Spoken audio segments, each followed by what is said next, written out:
Hi, my name is Andrea Page. I'm at the BaliSpirit Festival 2015, and I'm here with Simon Borg-Olivier, and we're going to talk a little bit about yoga and the business of yoga and perhaps your own journey. Andrea, it's very lovely to be here. Thank you very much for inviting me. I'm honored and privileged to be here at all and really happy to be talking to you. Thank you very much. Thank you. It's an honor for me to be seated with you as I'm a new student of Simon's. Well, how did you decide then to put that into an institution and create a center? I never did. You never did? Bianca never did either. We just had to have a name. Yeah. You know, so every yoga school has a name. So we thought, oh, all the things I mentioned, yoga synergy. But there was never a yoga synergy style. It was just, we just had a name. But what we noticed was that when you really take into account how the body works, take into account also that the Western body is different to the traditional body, not as babies by the time we grow up, then it makes sense that no matter what yoga you do, if you apply certain principles, then yoga works better. And it's those principles of an understanding of the applied anatomy and physiology of the modern body applied to anyone. I can teach anyone's yoga and find better ways of doing it. But the best ways of doing it are using the special techniques, sequences and practices that we've used and we end up calling the yoga synergy sequences. But actually, I never wanted to call it a yoga synergy style. It's just, to me, it's just doing yoga. Iyengar never called his yoga Iyengar yoga. He just called it yoga. You know, so it's the same with us. But in the end, there is a particular system which we've developed, which we can use to give anyone, which we could call the yoga synergy style or approach, you know. And so, you say that you didn't start Yoga Synergy as it is as an institution. Was it people around you who were pulling your knowledge or your wisdom out of you? Look, you know, I mean, I'm fairly useless when it comes to administration. So if I have to give any credit to making the institution that we've got as Yoga Synergy, I have to credit Bianca Matchless because she's the clever girl that put it all together. So that I have to take no credit for. You know, she's organized altogether. We've had 5 schools that we've opened. We've got, you know, a massive web resource. We have online courses and stuff like this, and most of that. So I do administer the online courses. And we've also got a branch where we've actually running our online courses as part of a Master of Wellness degree at the RMIT University in Melbourne, based in Melbourne. And they're online courses where you can get them as accreditation for your master's degree or undergraduate degree. One is called Body, Breath and Movement, which is essentially the applied anatomy and physiology of yoga. Another is actually called Teacher Training Essentials Yoga Fundamentals. And that we teach as part of this university course. We also teach a separate version of the course publicly from our Yoga Synergy website. But both those courses you can get online as university courses. And so that's also what we run as part of Yoga Synergy. I mean, it sounds amazing to have not only the institution itself in Sydney, but then sharing it globally via the web. I mean, I would say that what you're presenting, from my own personal opinion, is not only incredibly brilliant, but also really successful. Oh, bless you. And it's fun. I mean, how does that success come about? How would you define success both in the business world and in the yoga world as a yogi? Oh, the biggest success in my life is the realization that there's only 3 actual things that you have to do to make life work. 1, enjoy your life. Very good. 2, look after your body. Help other people enjoy their lives. 3 things. No, it's not more complex than that. And you know, sometimes there's a guy called Bernie Clark who's worth reading. And one of the things he said was classical yoga and Samkhya yoga are not about union at all. There's often this thought about Purusha and Prakriti, where Purusha is ultimate consciousness and Prakriti is everything else. And actually, that type of yoga is trying to get a divorce straight away. They even wonder why they even got together in the first place. Whereas for me, it's like, you know, many people have tried drugs, for example, and let's get out of it. Whereas along the yoga path, you realize that actually, really, it's really nice to get into it. Get into your body, feel connected, here and now, and that to me is yoga. And so the essence of physical yoga is to be living in your bodies, be in this world, here and now. Who knows about the future? Who knows about the afterlife? But really, people are happiest when they actually choose happiness for a start. The hard version is have a really miserable life, have a really sick body, and still be happy. That's yoga. Yeah. It's easy to have happiness when you're wealthy, when you're physically fit, strong, and healthy. Yeah. It's much harder to do it if you're sick and miserable. But I've been blessed to see Indian people, some of them in India or even in Bali, living the most miserable life, sometimes with no arms, no legs, and they express a greater amount of happiness and contentment in their life than I see rich people living in Australia. So the art of happiness is the real secret of yoga. It's santosha. Can you actually go, I'm happy with what I've got? You don't find happiness. You don't wait for it. It's something which you just got to choose to be. And that's something which is the ultimate realization of yoga in daily life. But that can be done whether you've got a healthy body or not. But it's much easier with a healthy body. So my suggestion is enjoy your life, choose to be happy, but take care of your body. Because when you take care of your body, it's much easier to enjoy your life. And then with a healthy body, you can help other people enjoy their lives. And how do you do that in your life? What is your giving back? One step at a time, like Mother Teresa said, you know, how do you change the world? One person at a time. But my passion is teaching yoga with one-on-one conversations with my friends, the people in my classes. That's my passion. I love to share and connect. But it's limited. So if I have a choice, I'd rather have 100 people with the same passion in a room, and like this wonderful BaliSpirit Festival, to have the bliss, the honor of having 150 people in a class, just there, it was magic. And I put up your hand if you're a yoga teacher. Half the room puts their hand up. Put up your hand who practices yoga, the other hand. So like everyone's a yoga teacher. If you practice on yourself, you're teaching yourself.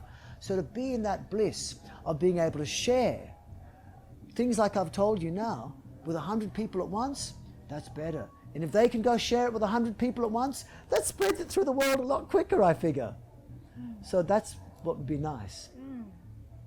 So I told you, I just came from moderating the Tantra panel. Yes. And there was a big discussion there about the essence of a guru and how to make sure that in the world of today, right, this 21st century of Maya, where we have lots of people who are perhaps misleading people, or there are many scandals now of all these gurus and their yoga styles and this and that.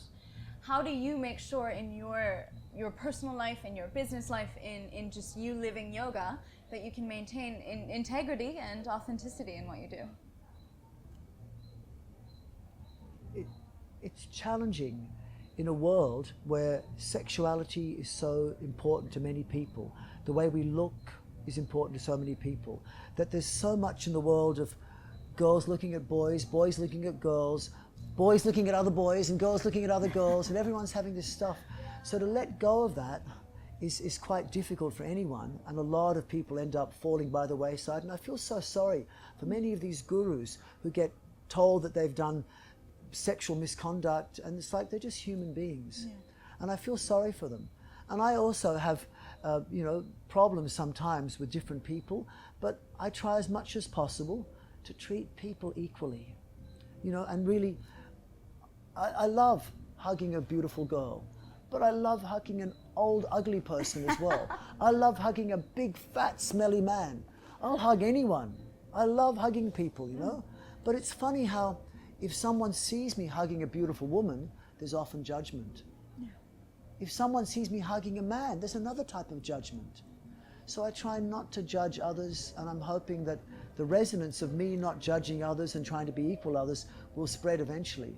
But none of us are going to be infallible, myself least of all, and none of us are going to be able to, you can't judge others. It's really unfair to judge others. And I think if we all remember this and try and do our best and try and spread the best, maybe that's the best we can do. That's the best I can do, It's a funny world. So as we've seen here, yoga is your life, right? This is your aim as a yogi, we could say, is that you're living every day, not only the yamas and niyamas, but also every aspect to share it with your students and everyone worldwide. Yes. Is there anything in life still that you feel you haven't mastered? Anything that still stresses you? Totally. The wrong way? Totally. Yes, of course. The number one thing that stresses me out most is that dichotomy that I often tell girls who reach the mid-30s stage, and they often come to that point at mid-30s where they go, am I going to have a child or am I not? And I always say to them, it doesn't matter. Because if you have a child, you're going to be focused on that child for the rest of your life. And it's going to be really hard to focus on much else. Not impossible, but much harder. Whereas if you don't have a child, every child in the world is yours.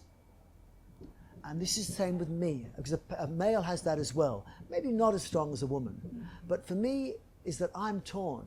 I want to teach the world. I want to share with the world. I want to learn from the world. But I want to be with my kids.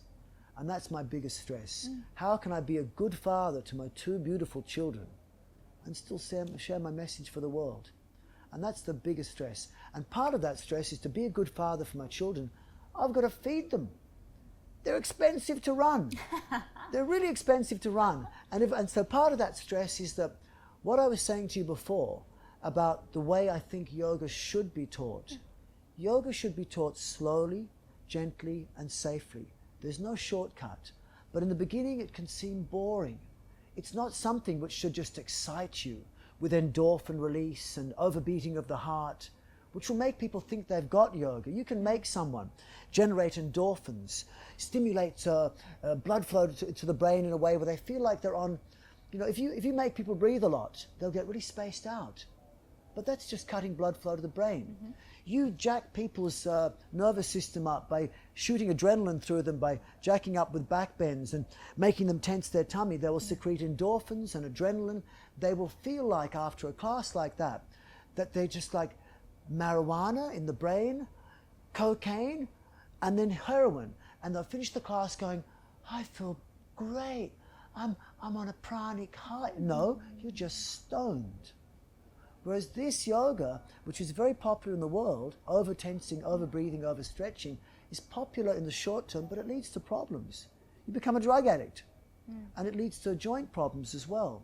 So this yoga actually, it's better if you teach people slowly and gently, but that's boring, and it's not that exciting for many people. So when I change the focus from my stimulating and exciting drug-generating yoga, which is still taught today, to the slower, more gentle, but much more effective long-term yoga, you don't get as many students. So the problem is then you don't earn as much money.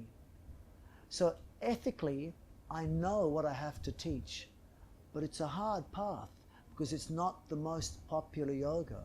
The most popular yoga is what's being taught mostly today, which is essentially very similar to the aerobics of the 1980s, which we know had problems in people's bodies. And what many people teach now is no different to the aerobics of the 80s and 90s, but it's almost worse because you're doing more dangerous postures, squashing people's back, overstretching people's knees. And that's my biggest stress probably, that I could earn more money to feed my kids if I taught that popular yoga, but ethically I can't do it. So that's a little bit of a quandary. So then how could you say that you're still making money and you're still incredibly successful? I'm a reverse millionaire. I owe more money than I have. I owe $1 million. I earn less money each year than I actually spend, so I borrow more. I'd like to earn more money. But ethically, I can't do what it would take to do it. That may be a contradiction to some people. I'm not a successful financial person. I love sharing my message. I earn enough to feed my kids, but every year I borrow more money from the bank. That's the truth of my finances, which is a bit of stress. Well, what is that here to teach you? I mean, in the greater realm scheme of things, life. maybe I should be taught to be a financier, but I don't want to be a financier. I want to share the message of yoga. So I'm hoping that someday some financial boon will come to me that'll enable me to feed my kids. Or I'll be happy with my life, which I'm doing, and eventually my kids will grow up enough and maybe they can earn enough money themselves and I won't have to feed them. Which is all I want, really. It's a very Indian way. It's very Indian. Also, though, what if the whole world wakes up to understanding that yoga can be safe and we have a new way of being natural in the body? That's what I'm searching. That's what I'm looking for. So we that need can more be people like you. The third door. I'll Yes, go for that one. I'm going for that one too. That's why I don't mind borrowing more money every year, because I feel that in the long term, the world is becoming more and more connected. I don't want to go down the Rupert Murdoch path. I want to go down the let's all get connected path. And I think, if that means for a while borrowing a bit more money from the bank, I don't mind. What's the expression? They say that if you die and you owe $1,000 to the bank, you've got a problem. But if you die and you owe $1 million to the bank's got the problem. And I live with that one. Very I good. don't know, you know, it's just fun. It's all just fun. Do your best without aggression or violence in body or mind, to yourself or others. Be happy with the outcome. Do it in a loving way, and I think that's a good approach to yoga in life. That's what I try and do. Thank you, Simon. Thank you very much.